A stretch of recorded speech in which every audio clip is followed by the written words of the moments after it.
All right, let's jump in. Chapters 3 and 4 of Debt. Let me just provide just some framing. The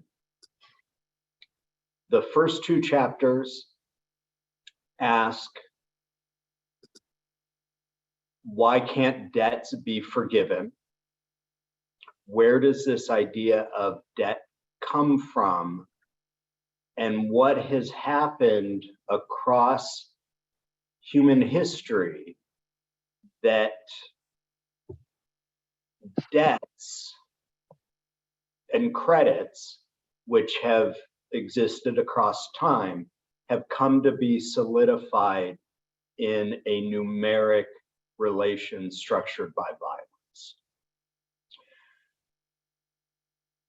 Chapter 2 tells us about the myth of barter and how this myth is a requirement for a theory, an ideology, really a theology that is economics.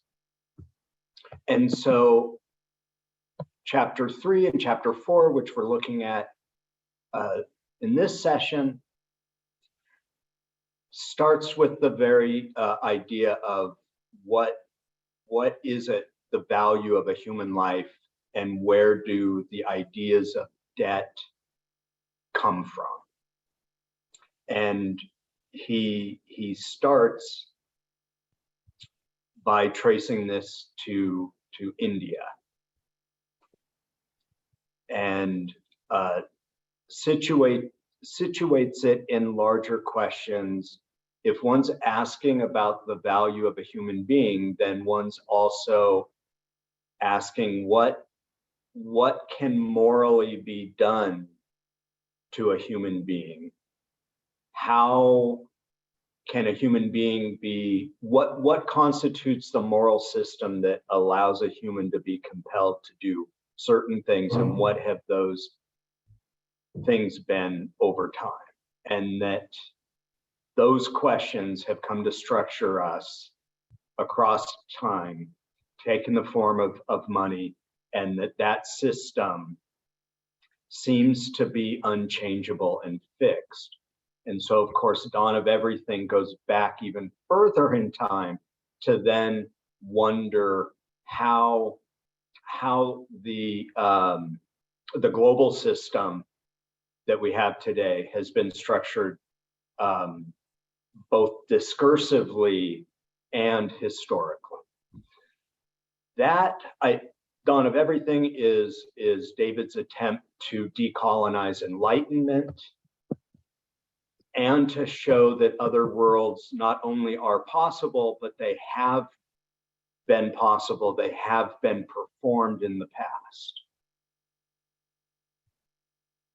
Debt is his effort to decolonize histories of capitalism. And that sounds kind of strange because capitalism is a Western system in the sense that it's an imperial, we understand it as a Western imperial structure. David would say, of course, that there never was a West, so he's going to problematize that very idea because of the false tradition of democracy, excuse me, the conflation of Grecian democracy, ancient Grecian democracy, with democracy as performed by the United States, out of the tradition of the French Revolution. Debt, if you think of the book in the larger body of Graeber's scholarship, is his first popular effort to decolonize a history of capitalism by showing that capitalism is ultimately a moral system. Moral systems are human systems. They've always operated. There are some unique qualities of capitalism that make it prone to fuse with violence and bureaucracies, but that need not be an inevitable result. he was working on that project while doing this book. I don't have a lens into how he was processing and how he was working at that time, other than as Nika said, writing constantly. But in his larger scholarship, this is really an effort to situate the origins of capitalism outside of particular innovations that are the so-called gift of the white man, and instead show that it's out of a moral system based on a particular definition of sin and redemption and human value that can be traced back to even before the axial age. But of course, during the axial age, it took a particularly violent Bullionist form. There's a danger to decolonizing capitalism because it's then, it's laying the blame of capitalism at other people's feet. But what Debt goes on to show is that in the Islamic tradition, markets and sovereignty were not fused until after particular bureaucratic innovations from the Roman Empire that have been forced upon the Islamic world. So just kind of a big picture overview. I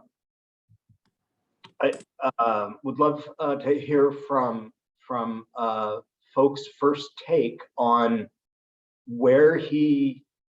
how he situates the idea of primordial debt and how he uses that as a basis for understanding exchange, his sort of second level of analytical space that he uses in this book. So I welcome anyone to just take themselves off mic and chime in whenever they feel comfortable.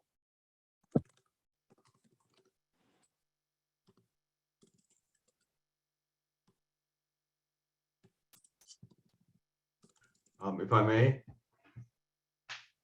just maybe to get things started and on a bit of a lighthearted note, I think he's playing a little joke on the reader in the beginning, because when he comes up with all the Vedic stuff, he kind of takes you through the argument and by the end says, of course, this is bullshit. And I thought that was quite funny because when I read the text, it had this effect on me. It's like, oh, okay, this is interesting. Oh, okay, this is the reasoning.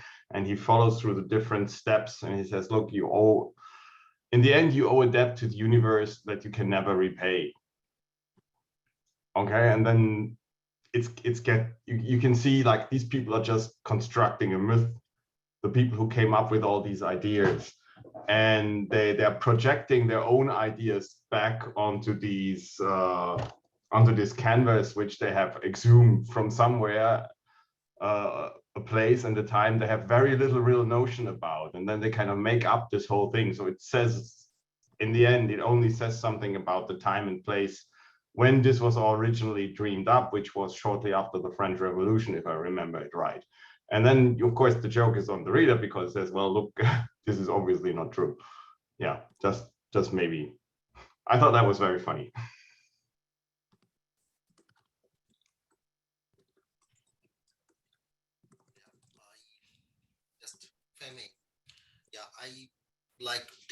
I read that about some months ago, but I read it again, and I personally am working on something like about money. Okay, money, and David's book helped me a lot. And this chapter about primordial debt, I think it's just an extraordinary chapter. And David is not giving all the time. He doesn't want to give clear-cut answer. He rather wants to really throw up some ideas, and he will have some plot, as I can see from the writing. He will also have a lot of subplots. So the subplots also can be can help readers to really think in different directions. So the way David is explaining from the history of money is that like the usual, like from coming from Adam Smith, actually is coming from Aristotle, that the money arise because of the barter. Okay, so people wanted to barter, and the barter, because of the inconvenience of barter, people wanted to avoid that, and then they invented something called money, like commodity money. And there's another alternative theory is called credit theory of money, which was like mainly developed by somebody named Michael Innes, and also Keynes was also supporting that. Truly is that even Friedman was also supporting that. Okay, Milton Friedman. So credit theory of money. So this is kind of now people will be very established, has become very established, also somehow due to David's book.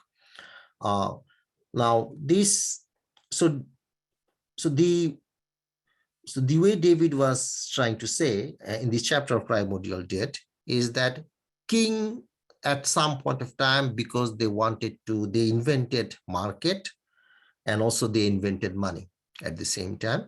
And so they started like issuing some form of money so that the taxes can be, like the armies, like the military can collect like their provisions from the market, and with using the token. But David then was, as I'm getting it, is that was also saying that the idea that there is that you have to pay to the king, that actually has another origin. It is the religious origin is there. It's not that the kings, they invented this idea. The idea was already there. They used that to some extent, and then they reshape that. So you have this infinite debt, and also you owe to the king also. So this is David is like this trying to discuss that, but he's also not fully confirmed that how come that from that idea of the debt we come to like a particular type of money, for example, shell money or gold money or paper money. So that is what David is saying, that from the primordial debt theorist, they cannot really very clearly give answer to that question, that from debt or the creditor and debtor's relationship, how then we come to a very particular form of money, commodity money. This is like, as I mentioned, it's just an extraordinary chapter, and I think it's kind of like it's like one of the main building block of this book. Yeah, so this chapter of Primordial Debt. Next chapter, Cruelty and Redemption. Maybe some other. He was trying to discuss how like the debt and how that is linked to the cruelty, and also how that's the idea of the waiving the debt, and how can you really completely get rid of debt. So which is kind of linked to what Steven was mentioning about this idea of the freedom amari in the Babylonian text. So it's kind of an extension essentially of that thought, this fourth chapter. Yeah, that's from me.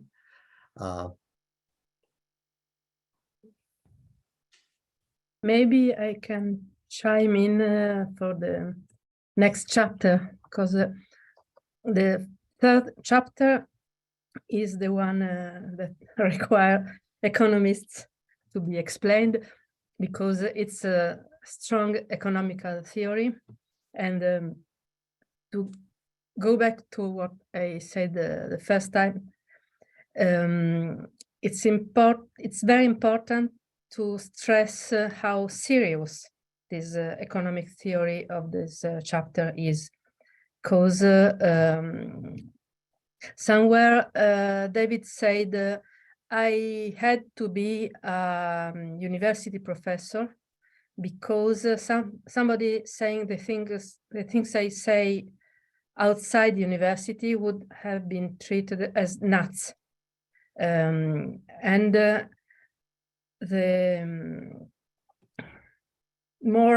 Many of those attacking him are attacking him on the idea that he was not serious, that his knowledge that was enormous was superficial and amateurish. So, and it wasn't, he was able to answer to criticism on the point, but nevertheless, our risk is to allow to underestimate the value of his economical work. And I think it could be useful as a result of this group to explain these theories and to make them available to the general public, encouraging them to read the state and credit theories of money chapter. As for the fourth chapter, this is the pages that made me think he was the greatest philosopher of this century, because his appraisal of Nietzsche and of the genealogy of moral is tremendous.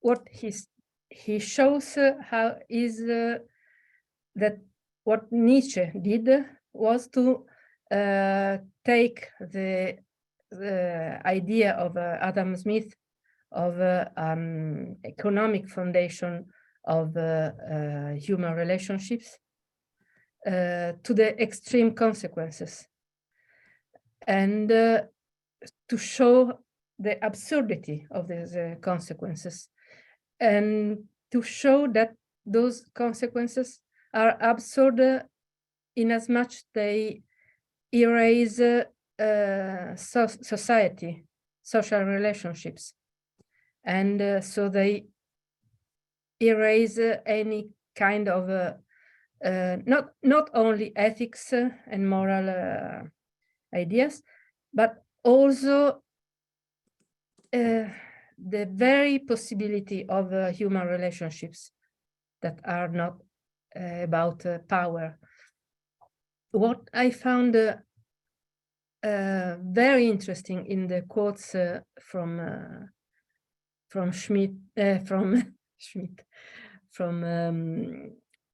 Nietzsche that he takes is how Nietzsche stressed on the mathematics of it,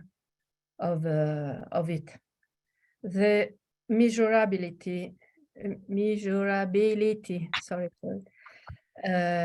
of debts and the consequences of measuring the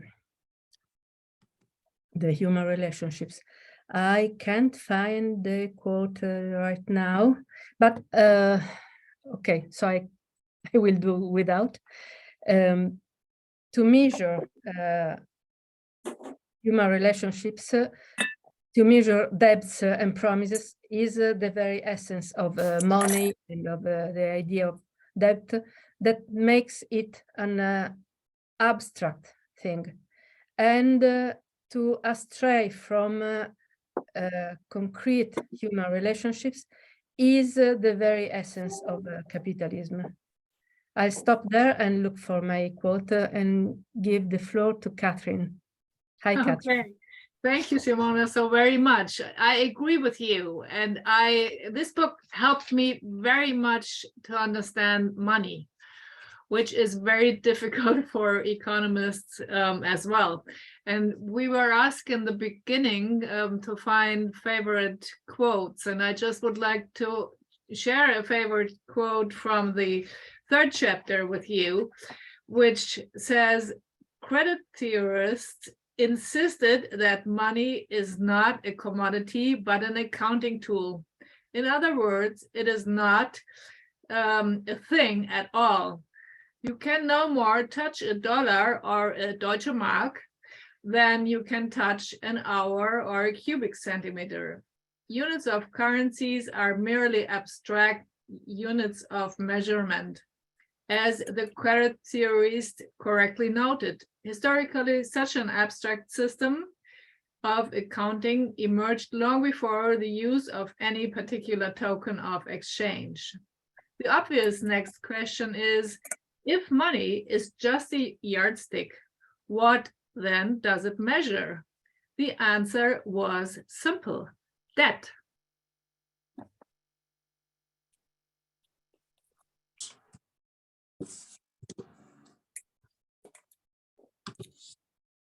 Could I respond to what Simona was saying?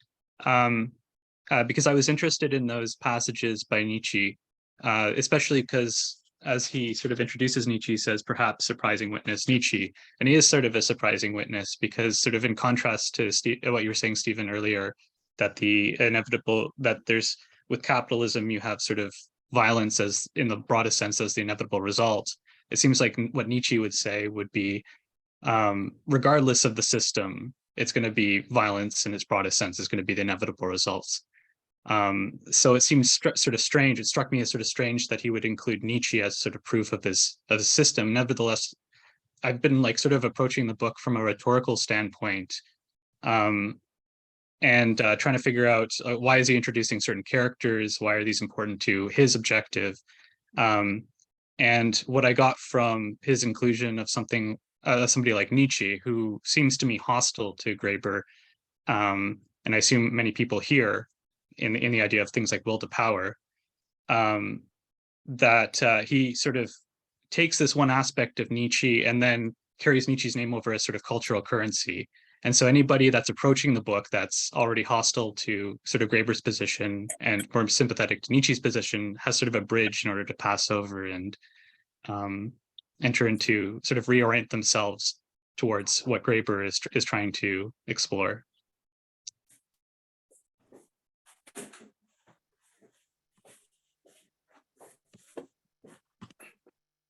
I just wanted to add a connection that I thought was interesting between that idea that money is what measures debt, and then elsewhere, I think in chapter 3, he says, everywhere money seems to have emerged from the thing most appropriate for giving to the gods.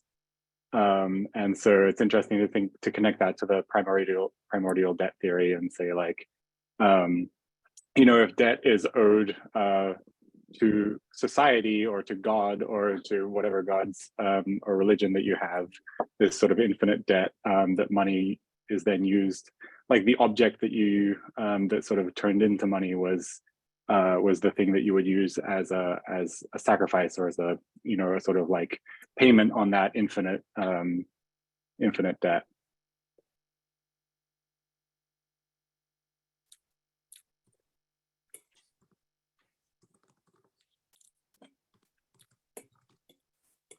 I found the quote, so you shall be obliged to stand my terrible pronunciation when reading.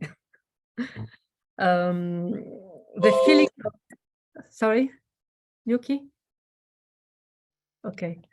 The feeling of personal obligations, observes Nietzsche, start quote, has its origin in the oldest and most primitive personal relationship there is, in the relationship between seller and buyer, creditor and debtor. Here, for the first time, one person moved up against another person. Here, an individual measured himself against another individual. We have found no civilization still at such a low level that something of this relationship is not already perceptible. To set prices, to measure values, to think up equivalences, to exchange things, that preoccupied man's very first thinking to such a degree that in a certain sense, it's what thinking itself is. Here Nietzsche is referring to the idea of logos. Logos in Greek means also to number, to reason in a logical way that is reason in numbers while measuring. And also ratio in Latin, the word from which rationality comes. Ratio is calculus, is still about numbers. So the quote goes on. Here, the oldest form of astuteness was bred. Here too, we can assume are the first beginnings of man's pride, his feeling of preeminence in relation to other animals. Perhaps our word man, manas, continues to express directly something of this feeling of the self. The human being describes himself as being which assesses values, which values and measures as the inherently calculating animal. This is a translation of Aristotle's zoon, ton logon echon, literally zoon, the animal that has the logon. We translate the logic, the word, but the Greek word also means calculating. So Nietzsche is translating his way Aristotle's concept, and David quotes not by hazard this passage. The inherently calculating animal, selling and buying, together with their psychological attributes, are even older than the beginnings of any form of social organization and groupings. Out of the most rudimentary form of personal legal rights, the budding feeling of exchange, contract, guilt, law, duty, and compensation was instead first transferred to the crudest and earliest social structures in their relationships with similar social structures, along with the habit of comparing power with power, of measuring, of calculating. Then David / Nietzsche goes on showing the consequences of this idea on our idea of redemption as redemption from a primordial debt. And David stresses on how these ideas are similar to those of the Vedas' primordial debt. What is missing from the myth that Nietzsche is creating, or rather taking to the extreme consequences from Locke, from Smith, is everything that is outside calculus, the gratuity, the mutual aid, the exchange without reciprocation, all the gift stuff that then David will discuss in the next chapter. And it's still not by chance that the following argument is about the Indian fellow that says, we are human, we refuse to calculate debts. And to calculate what you owe to me or what I owe to you. So sorry for chiming in another time. I passed now.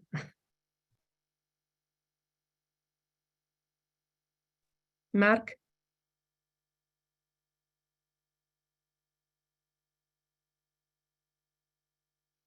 Thank you, Simona. Yeah, thank you. It was hard for me to choose a particular quote. I agree with what Simona was saying about I think it touches on the Eskimo quote, where somebody was trying to thank an Eskimo for all the meat he had gotten. And he's saying, up in our country, we are human. And since we are human, we help each other. We don't like to hear anybody say thanks for that. What I get today, you may get tomorrow. Up here, we say that by gifts, one makes slaves, and by whips, one makes dogs. And I agree with what was said earlier about the humor that's throughout this, because David will then say that it's possibly, this possibly could be a misquote, because how would they know about slaves in that particular society? But it's just so perfect, and it sort of comes back to what I was thinking last time about barter. And when somebody was saying you try to get the very best deal, and now when I was thinking about that, trying to get the very best deal is not a non-violent thing. I mean, that's sort of beginnings of violence if I want to get the best deal out of something. And then when we're talking about this situation right here, that also what Simona was mentioning about gifts, there's solidarity is on a different level. I mean, when we do things out of solidarity, we're not expecting a return on that. It's like paying forward. You know, somebody else might get, you know, you might help somebody and they will help somebody else. And that's what we owe society.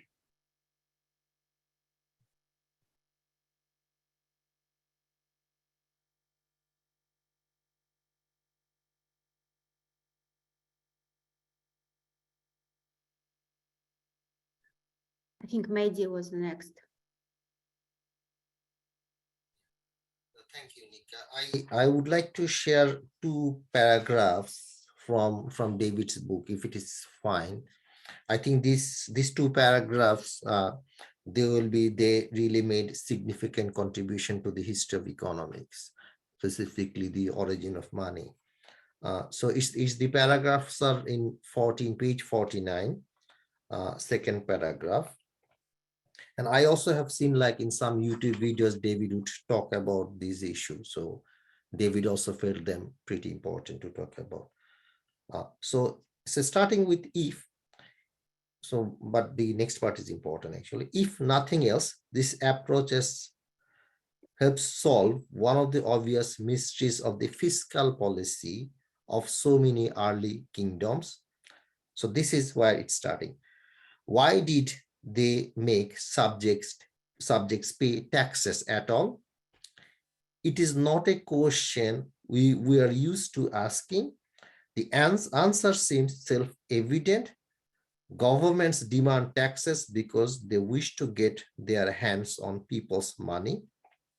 But if Smith was right, and gold and silver became money through the natural working of the market, completely independently of governments, then would not be the obvious thing be to just grab control of the gold and silver mines? Then the king would have all the money he would possibly need. In fact, this is what ancient kings would normally do. If there were gold and silver mines in their territory, they would usually take control of them.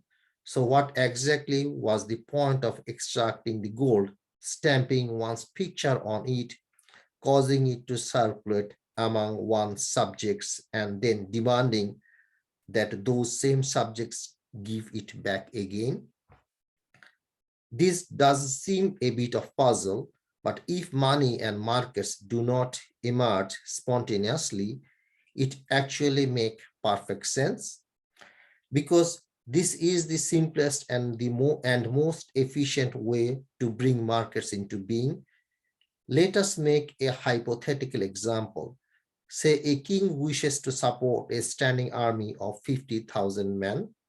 Under ancient or medieval conditions, feeding such a force was an enormous problem. Such a force would likely consume anything edible within 10 miles of their camp in as many days, unless they were on the march. One would need to employ almost as many man and animal just to locate, acquire, and transport the necessary provisions. On the other hand, if one simply hands out coins to the soldiers and the demands that every family in the kingdom was obliged to pay one of those coins back to you, one would, in one blow, turns one entire national economy into a vast machine for provisioning of soldiers. Since now every family, in order to get their hands on the coins, must find some way to contribute to the general effort to provide soldiers with things they want. Markets are brought into existence as a side effect. It's a bit long, but I think these two paragraphs, they are making really a very significant contribution to the history of economics. Yeah, thanks, Mark, for your comment. So, Mehdi, I agree with you. This as someone with economics background, this was also a very meaningful description of the role of taxation, because I've pondered about it oftentimes. And I think the meaning of taxation actually over time has multiple purposes. In today's modern age, it's also a means of wielding power in some ways, right? You have a monopoly over violence as a state, but you also have monopoly over taxation. And it can be used for all sorts of other purposes. And it was just this morning, and I don't want to disrupt too much the discourse right now, but it seems to me fits in quite nicely. This morning, I was listening to BBC. There's someone who's not at all in the category of David Graeber, but he's also, I would say, a more popular thinker of topics. Tim Hartford, he writes for the Financial Times and for BBC, and he had a small program today on the origins of pension funds, going back to 16th century UK and King Charles II. I think now we have the third, so this was the second. And it's very interesting to see the parallels of how pensions come about, because they are also something where it's kind of the reverse of taxation. It's the state giving money to the people because otherwise they would maybe revolt, or it was cheaper. In fact, the example they gave was, I think, some king in the 17th, 18th century. He decided to build a hospital for all these people that came back from the war, devastated and injured and had no food and nothing. And he built 2 hospitals, but the 2 hospitals were insufficient for the number of people that had to be served. So they came up with this pension scheme, but you had to be a certain age. I think it was 70, which most people never lived to be, etc. But to me, it occurred to me that pension is the inverse of, or a state pension is kind of the inverse of taxation. I just wanted to bring that up. Yeah, you say, mentioning the connection between taxation and violence, and about like the way that those markets are brought into existence by giving stamped coinage to your soldiers and then demanding that everyone in your kingdom return one of them at the end of the year. I wanted to also note that that relation is also based on violence, because what is the reasoning to return one of those coins to your lord or ruler or whatever? It's because if you don't, there's some violent consequence of it. So that market is created both to support violence in terms of making the war more like the logistical expedient for feeding your soldiers, which is like, in order to support your state's sort of violent activities, but it is also itself brought about by violence, right? You're threatening violence to your subjects in order to produce this market and bring it into being. The other thing that I wanted to quickly mention was about that point about, up here we're human, we don't ask people to say thanks for things. I wanted to make a connection to some of Lewis Hyde's work. One of the interesting points that he makes is that giving gifts, like without necessarily the expectation of reciprocity, creates connection, whereas like a payment creates separation. And I thought that's like an interesting, once, and Graeber makes this point as well in debt, is like once you pay your debt, you may as well never talk to the other person, right? That's there's no connection anymore once your debt is settled, and makes this point about the absurdity of trying to settle your debt with your parents. So I thought that was like an interesting observation, that like and especially in smaller communities, that connection is really important. That's like the whole fabric of your society is built on these connections between people. And when you give gifts, or when you give without necessarily the expectation of reciprocity, that creates the connection and feeds that connection on which a society is based. So yeah, I thought that was like an interesting connection.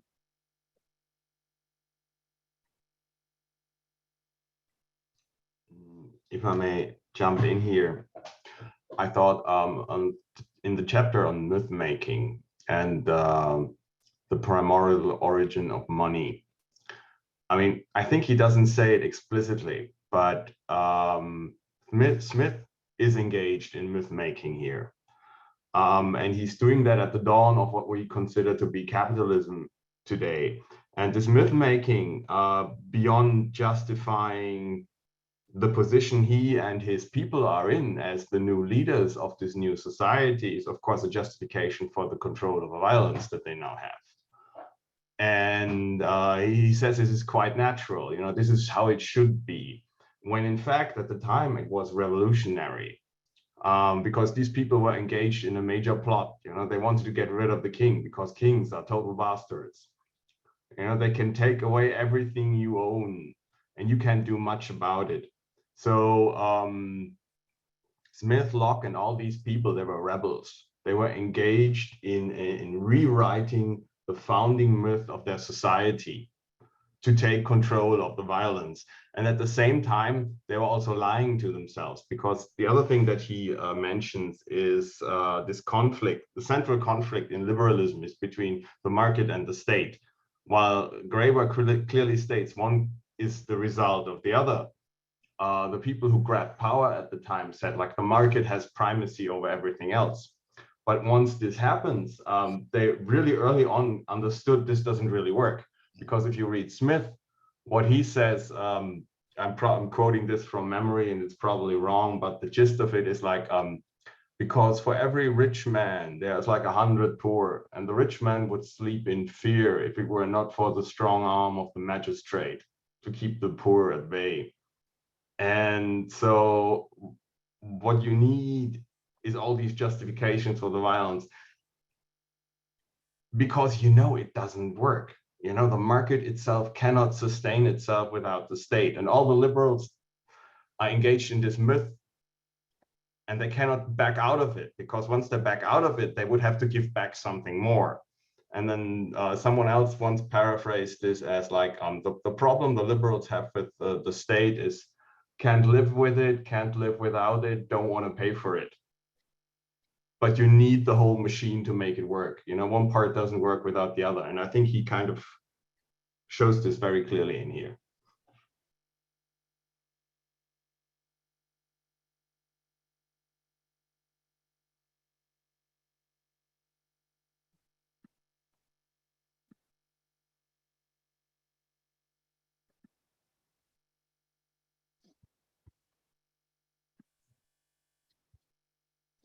Hello, may I?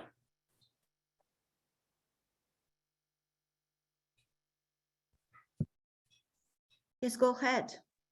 Okay, yeah, thank you. I was just wondering, since we're still on the topic of myths and myth making, there was this point on in chapter 3 on page 69 in my copy, where after the discussion of primordial debts and bring it to its logical conclusion, David talks about well, no one to my knowledge has ever taken this approach of saying that all systems of established authority, religion, morality, politics, economics, and the criminal justice system are just so many different ways, different fraudulent ways to presume to calculate what cannot be calculated. So he says after that, no one to my knowledge has ever taken this approach. Instead, theories of existential debt always end up becoming ways of justifying or laying claims to structures of authority. Did this strike anyone else as almost a challenge for imagination, challenge for thinking of new possible myths? Because my takeaway from this chapter isn't so much that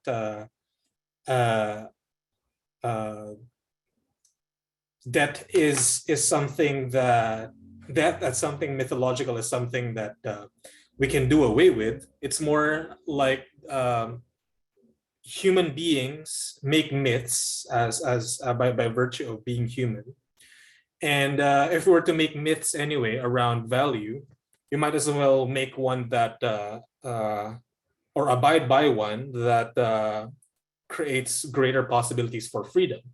And he almost, to me, it seems he almost hints at the possibility for a primordial debt myth of money or of debt to create this kind of possibility. So I was wondering if anybody else had read this as a challenge for imagining other possible myths of what debt could look like, and what money could look like.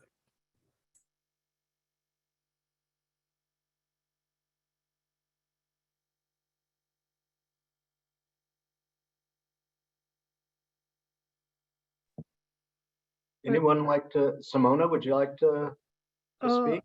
I would like to answer to Kenneth, because I don't know if you have stumbled upon an article by Aisha Chubuku, who writes exactly about the idea of myth in The Dawn of Everything.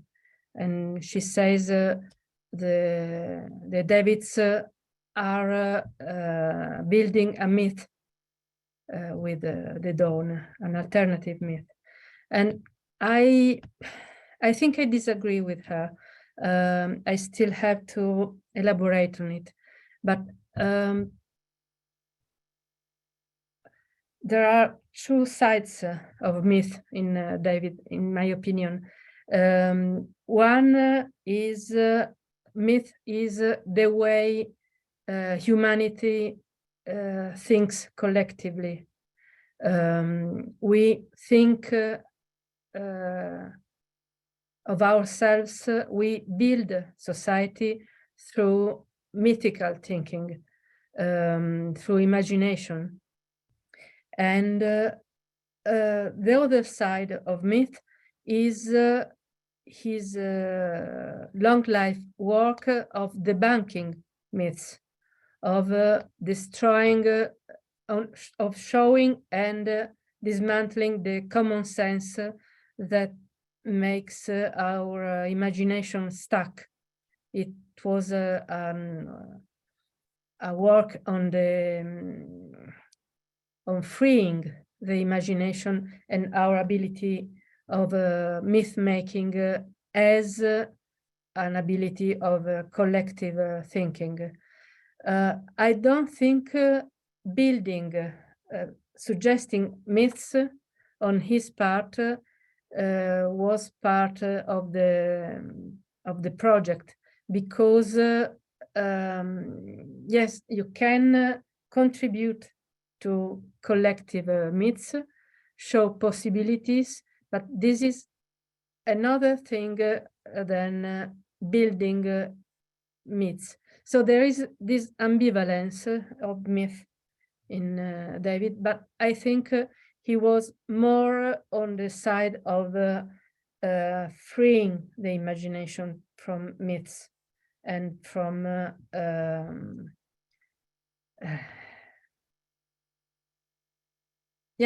from myths that sound like the true foundation of humanity and of human history.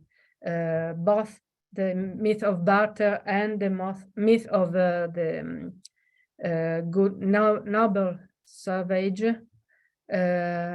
are something that needs to be dismantled in order to imagine new possibilities for humanity. I don't think the way he tried to dismantle those myths was to build new ones. I think, Simona, you raise a very important point, and I think this gets to the essence of what Graeber is trying to point out about myths. I think every society needs myths. Myths. There's nothing wrong with myths, but it's when myths are really seen as reality, and especially when he talks about economists. I have the economist textbooks. I think Mehdi, as a professor, is probably knows the ones I'm talking about. They're all over, and these myths are communicated as truths in a scientific community, academic community. This is where it is very dangerous, and I think this is where he really plays a very important contribution to, let's say, the academic understanding of monetary theory, for lack of a better term. But I don't think we should. I think we need to really separate between the importance of myths in society. We have them all the time, and they're very important in versus myths. As pertaining as truths.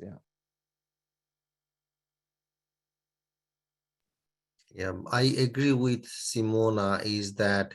The book is not about myth making. It's David was always actually looking for alternatives. So that's why his discussion, the way he can write, he will have a lot of subplots. It's not that he will be always trying to say the same thing and like we'll have like an even progression. He will have a lot of subplots, and that will give us the scope to think about other possibilities. So I would think it's not really trying to make a myth. If I may jump in really quick again, I completely agree with this. I think you might say myths are bad for you if they are sources of legitimization of power. Like all kinds of myths can teach you all kinds of important things about the world, but the myth becomes dangerous once it's the justification for the execution of violence.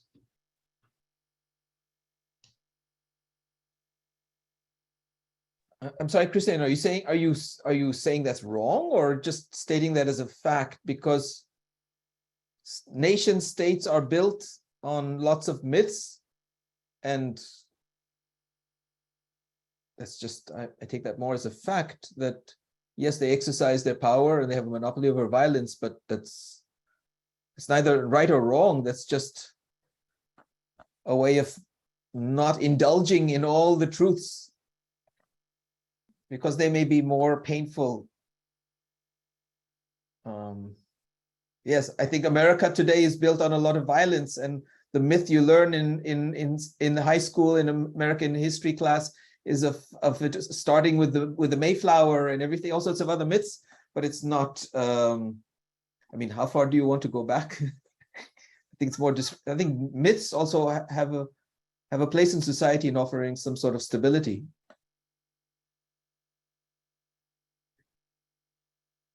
I think you want me to answer, right? Yeah, I mean, what's wrong with having a monopoly over violence if myths? It depends. If it's me, it's fine. If it's you, I don't like it. But No, what I'm not saying that all myths are bad for you. I'm just saying that, you know, once the myth gets used as your source of legitimacy, like this is your mandate of heaven, because power is always concerned with legitimacy. You know, the king that comes from, whose authority comes from God.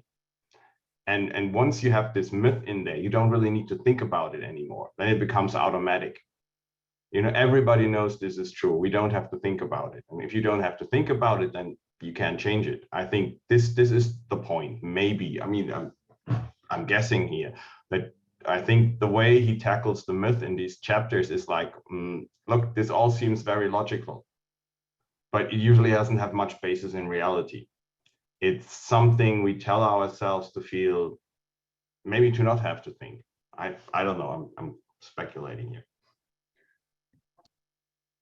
Yeah, maybe I can jump in. Yeah, I agree with Christian. I think that's exactly what David was trying to do, because he was coming up from point of view of dialogue, dialogical consciousness, like in the first book about Madagascar, Lost People of Madagascar. That's where it was manifested, and he was referring to Bakhtin and Dostoevsky, for example. So the myth is something else. It's like a closed universe that is a true universe that everybody's supposed to believe. It's not just some kind of fairy tale if it's real myth. So I think David is more understand himself as dismantling the myths than as building new ones. That's my understanding. In this case, myths are dangerous by definition, kind of. So they could be beautiful and, you know, have other qualities, but only if you always can, only if you always able to have a capacity to step away and to choose another myths or just switch them, you know, kind of be in dialogue with the more mythology. So. Yes, I think there's also a difference between myths and mythology. Or I think there are myths type 1 and myths type 2. Maybe I'm repeating myself, but I think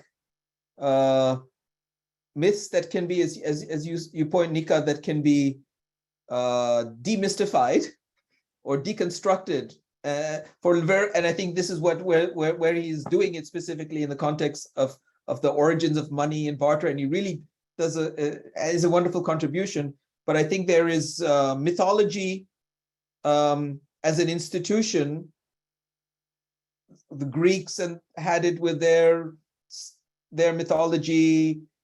Even today, present India, you speak to someone who's completely illiterate, but they know the Mahabharata and the Ramayana and the Gita inside out. It comes practically with their mother's milk. They know they are myths, but they are forms of education in values, and they serve a very important purpose in keeping a society peaceful and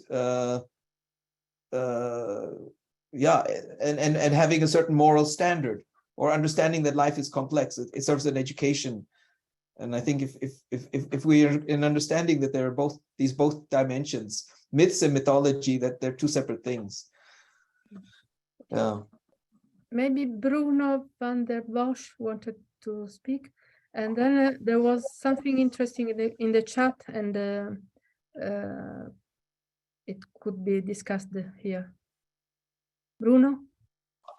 Yes, I just wanted to add that the question that Sid raised on what is wrong with authority, what is wrong with myth-making, support authority, that authority is some kind of stabilizing force, so that the myth-making is not necessarily bad because it's legitimized authority and authority stabilizes. The assumption there is quite heavily that authority is a stabilizing force. And I think what I find very interesting in Graeber's reading was, for example, in the book that he wrote about direct action, that he described. I assume some of the people here have gone to spokes councils, and that he shows that in a mass complex with lots of people, without any structural authority, people come to sensible solutions and come to sensible agreements, and the anarchism in practice. So I found what opened my eyes in Graeber's writing, it was that you don't have to legitimize authority, and authority isn't the end all to have stability. You can also have stability through other structures than based on I am above you and I'm going to tell you what to do. So if everyone listens to me, everything is fine. So I think the myth making is both for the primordial myth of a debt myth of the debt to the gods that go to the kings and then to the state, and both with the myth of exchange. I think it legitimizes some kind of authority structure. And I think, well, as Nika said, the myth making doesn't seem to be the point of Graeber to make a new myth. And I think it's important to recognize that it doesn't have to be, well, that he does make the point that in other writings as well, that you don't have to adhere to the authority legitimizing myth. And I think that's very, well, that's also in this book, that it shows these are two pathways to legitimizing authority, and both of them are actually, well, refutable. So I think that's what I wanted to add in this discussion.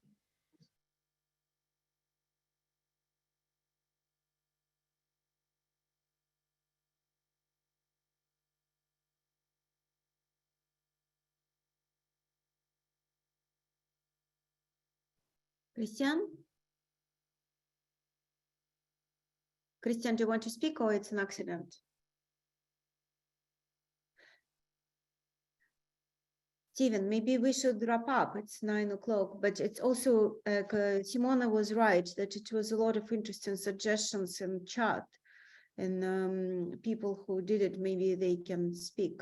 It was suggestion of additional reading group, as I understand, in parallel on the background, like that will, yeah, enrich this longer discussion about that.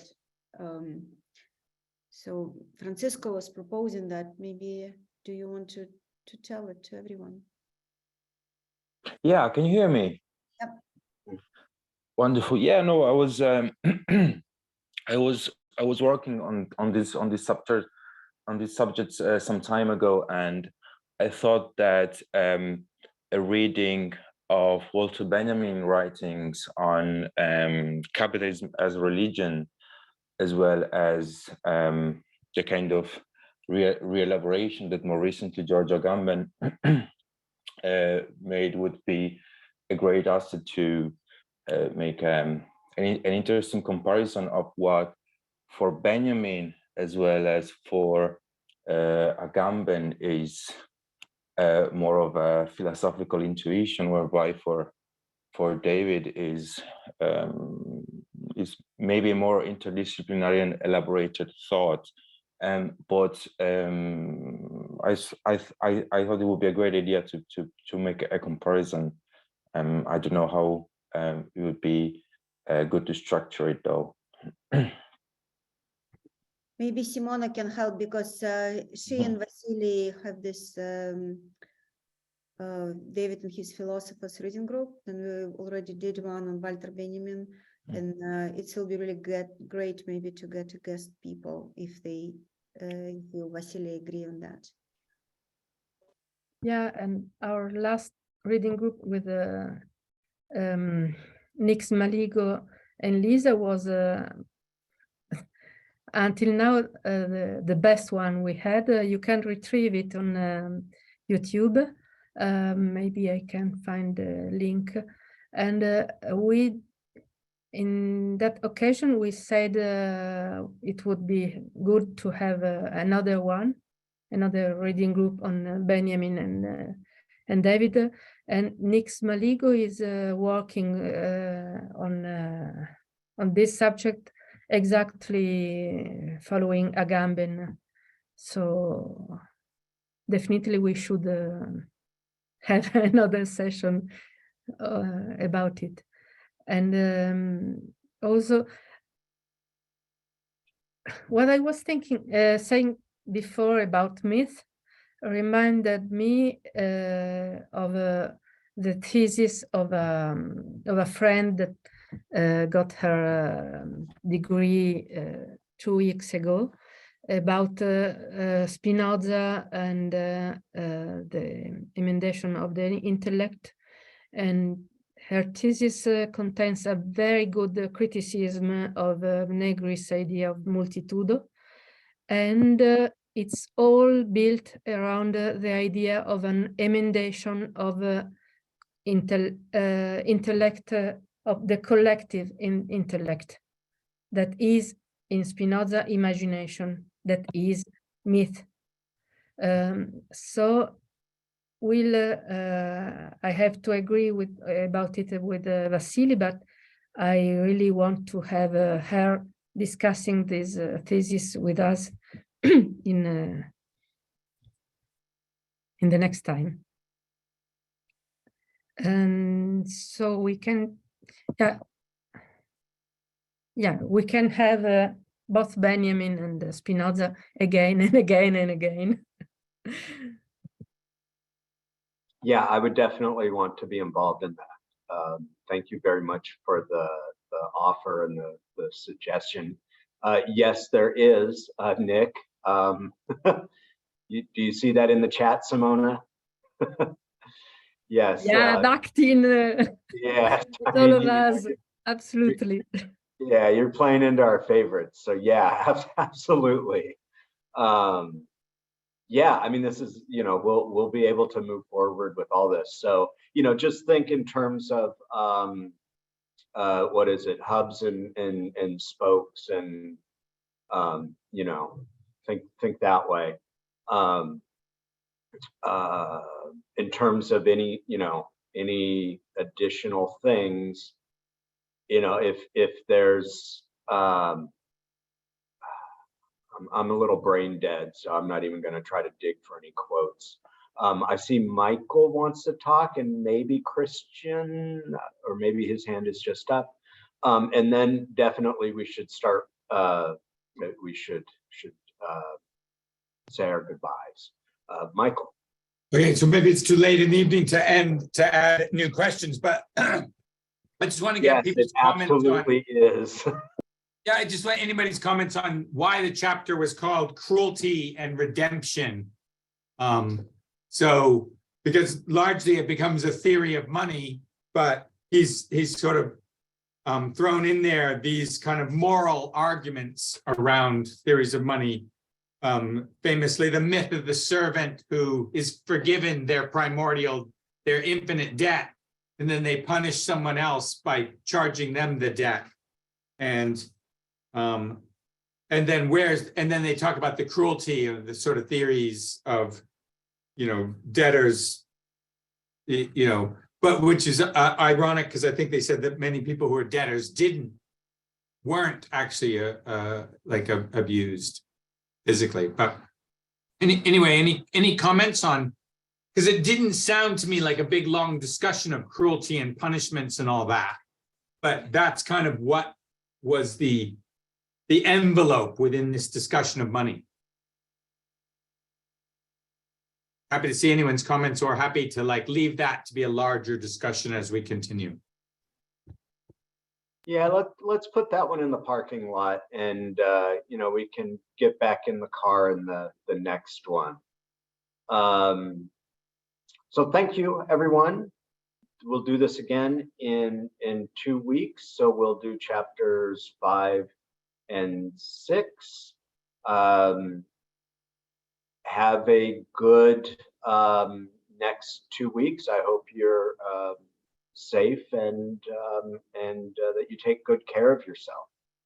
Thank you, everyone. Thank you. Bye. Thank you. Bye.